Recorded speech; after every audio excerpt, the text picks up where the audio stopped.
welcome to your 49ers Live Look-In. It's a completely different setting than you've seen the last few weeks here at training camp, because instead, we are inside of Levi Stadium. I am joined by the Mercury News' Cam Inman, joining me as we talk a little bit of what's going on the field. Our last live look-in of training camp, so you're wrapping this up for us. Right.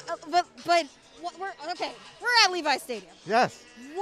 What is the purpose of getting this team out here on this field? They've been at the SAP Performance Facility, literally just not too many yards away, but what's the importance of getting these guys on this field here today? Well, I think, first of all, it's really cool to be back 7 months after there was confetti all over this field. Right, that was the last time we were here. Yeah, when the NFC Championship was out here. So, you know, these guys have been practicing hard the last couple of weeks on the practice field. Now you kind of get your visual sight lines.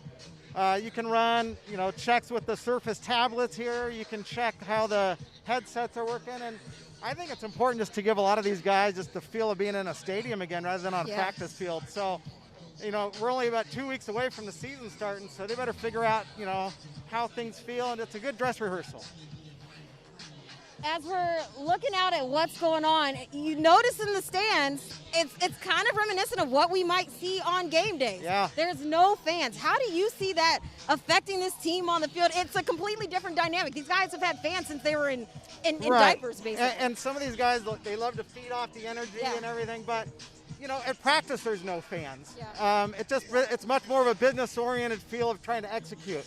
So I don't think it's going to be as hurtful as it may be. It's going to hurt some teams that have notorious home field advantages like Seattle or New Orleans. Now Levi's was coming along strong last year because he had a playoff contending team. But I don't think it's going to be too detrimental. It's all right, Cam.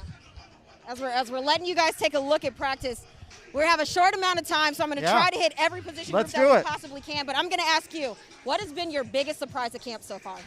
My biggest surprise at camp might be how great Trent Williams looks. Ooh, I think he's he comes in as a left tackle and looks phenomenal in place of Joe Staley, a guy that's been out of football for a year. We all knew he had great credentials, but seeing how well he went one-on-one with Bosa, how well he does in team drills, I don't think it's a bad surprise. I'm saying it's a very pleasant surprise how strong he looks. I think he's the offensive MVP of the camp.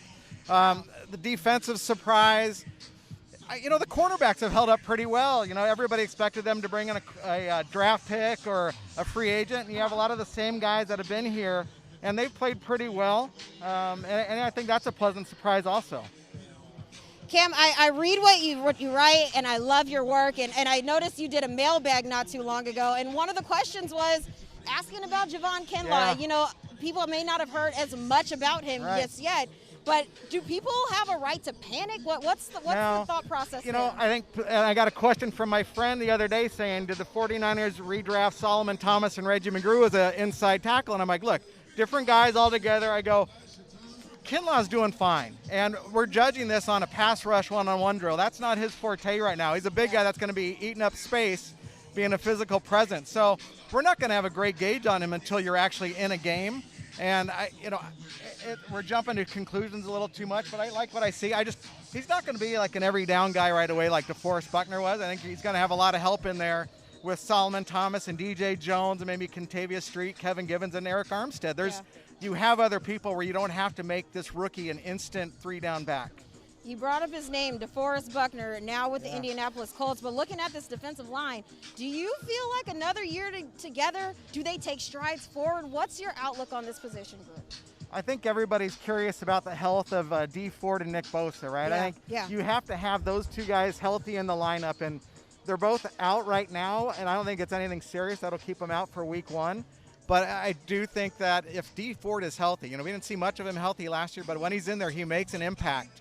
And obviously, Nick, phenomenal rookie year. I really think he could be a Defensive Player of the Year candidate. Wow. The guy came into the league so polished, and he came to camp in such great shape. Very impressed by Nick. I saw him kind of tweak his leg on Friday. It was not serious, just a little discomfort. And hold him out these last couple practices, ramp him up for against the Cardinals. Perfect. Really briefly, I'm going to just run through some of the injury reports we got from Kyle Shanahan yesterday. Yeah. George Kittle had hamstring tightness, Yeah. so the team removed him from practice just for precautionary measures. Kyle Juszczyk's dealing with a hamstring strain. He's likely to be week to week. Safety Marcel Harris should probably be back out here today. He is back on the field. Yep. Ross Dwelley missed multiple practices while dealing with a foot issue. He's going to be day-to-day, probably won't be out here today, but is likely to be back next week. Ross Reynolds went down with that scary leg injury, but shared some encouraging news. It was a bone bruise, nothing broken, nothing torn right there. Ben Garland, a little more of a serious injury than the other ones, but he's likely to be week to week. But looking at some of these names, anybody that you feel worried about, anything that feels threatening to week one? No, and that's kind of the nice thing about it, right? There's a lot of these guys. I think the main theme of this camp is, yes, there's a lot of injuries here and there, but this is still the same team that took them to the Super Bowl last year. You're missing a couple parts on each side, right? You're missing Joe Staley, Emmanuel Sanders on offense. You're missing DeForest Buckner, Sheldon Day on defense. But there's so many guys back here, and they're going to be in that lineup week one. And I know there's a lot of concern at wide receiver, right? Because Debo hasn't practiced yet, hasn't been cleared. Right. And you have Brandon Ayuk's hamstring injury. So that is concerning.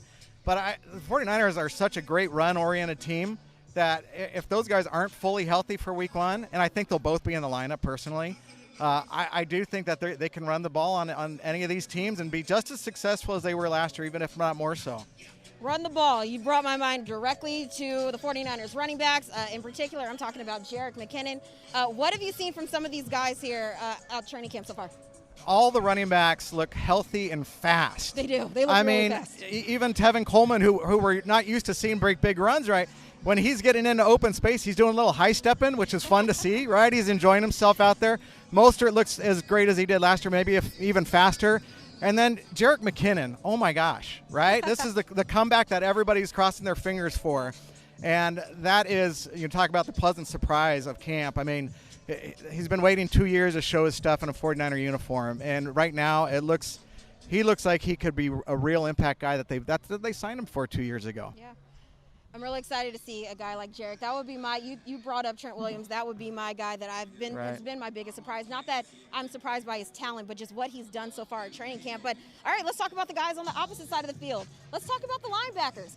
Here at camp, they want to protect the team. These guys are not tackling. Right. How much of an adjustment do you think that's going to be week one? You go from absolutely no tackling, taking care of your offensive players, to you're ready to bring these guys to the floor. With that also, how eager do you think they are to actually hit somebody? I think that might be the only thing. You got to make sure you stay on your keys because they're dying to hit somebody. And Fred Warner, he's a defensive MVP of this training camp, how well he's leading the defense.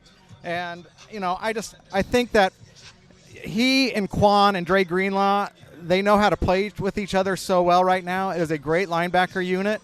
And I just think Fred's stepping his game up a whole nother level this year. Yeah. And Quan's healthy. Quan wants to make that impact that he didn't necessarily do last year because he was injured. But very positive for the linebacker core, too. I'm going to jump because we're moving around. We have a short period of time, but I'm going to jump to the safety position. That's a position I don't think we talked about at all during training camp, but the guys are pretty set. But you see those fans that are like, sign ex-player. Ex-Raven Earl Thomas. There we go. Not needed. Jimmy Ward is your 49er free safety, all right? He re-signed on a 3-year commitment this year. Jimmy's the longest tenured Niner. Is that hard to believe, right? Crazy.